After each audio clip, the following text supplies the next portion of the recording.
Hello and welcome back to the audience to What the Future Holds for Pakistan podcast. For this week's topic, we will be talking about Kashmir. To help us understand about what the future holds for Kashmir, we have invited a couple of experts. First, we're going to be talking with Roshini Kapoor. She's a researcher, analyst at the Institute of South Asian Studies at the National University of Singapore, where she specializes in conflict resolution, peace building, and transitional justice in Sri Lanka. Dr. Kapoor, thank you for being with us today.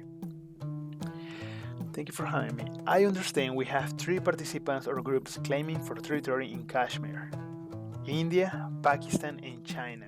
Why is it, and why should we care about Kashmir with respect to what the future holds to Pakistan? That history is less well known beyond close observers to the conflict. The 1963 Sino-Pakistan Agreement gave China part of Pakistan's territory, which India claims is a disputed territory. It was a turning point in the conflict, where it shifted from a bilateral to a trilateral issue. Although China has insisted that it has taken a neutral stance, it raised the Kashmir issue during informal meetings of the United Nations Security Council. Both before the change in status in 2018 and again in 2020. However, other UNCS members have defended India. For instance, Russia referred to the Ceylan Agreement of 1972 on how both India and Pakistan agreed to resolve their issue bilaterally, suggesting the United Nations cannot take a decision on the Kashmir issue. And how robust is the military presence in Kashmir, coming from both India and Pakistan?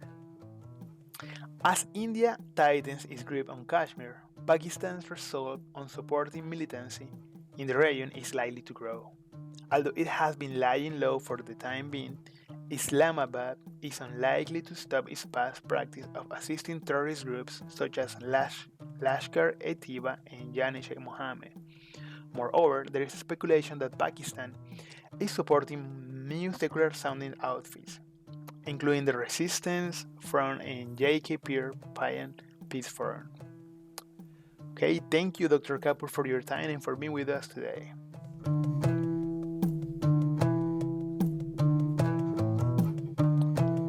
Let's continue our discussion on what the future holds for Kashmir. Let's try to understand what role is played by politics in Kashmir.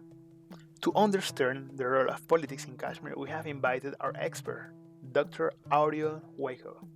She is an adjunct associate professor in the Faculty of Business, Government and Law at the University of Canberra. Dr. Wago, under the Indian constitution, Kashmir was a semi-autonomous state. It had some kind of autonomy, even its own flag, and some sort of freedom to enact laws. What changed, and what is the biggest concern there?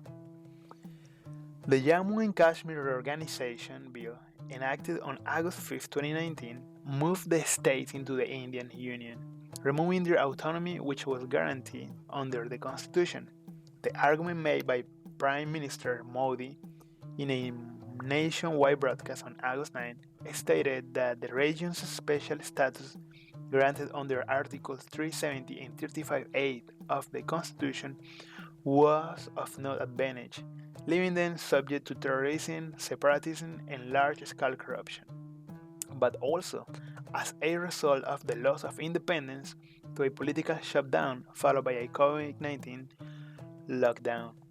The situation also raised the prospect of Jammu and Kashmir becoming India's Muslims problem because of their own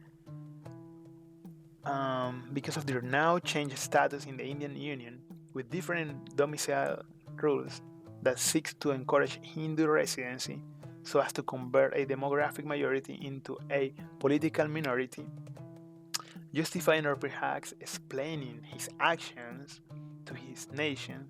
Modi, in a nationwide broadcast on 9 August, stated that the region's special status granted under this constitution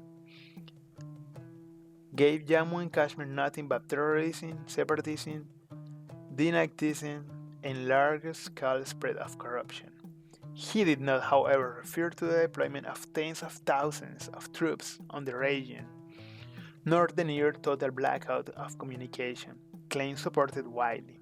The changes were enforced at gunpoint, and additional military deposition predated the repeal of Articles 370 and 35A, followed by a curfew and communication blackouts.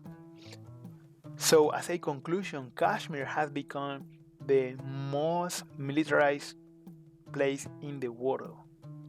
And it also raises the international concern about this territory because they have been having wars between Pakistan and India for more than 70 years. Thank you again for being with us today. For our next podcast, we will be talking about the state of the war between India and Pakistan and what impact it will have in the future of Pakistan. As always, we will invite experts to help us better understand our topics. Thank you all our audience for stay tuned with today's topic in our podcast, What the Future Holds for Pakistan. I am your host, Osvaldo Rodriguez, and I will see you in the next episode.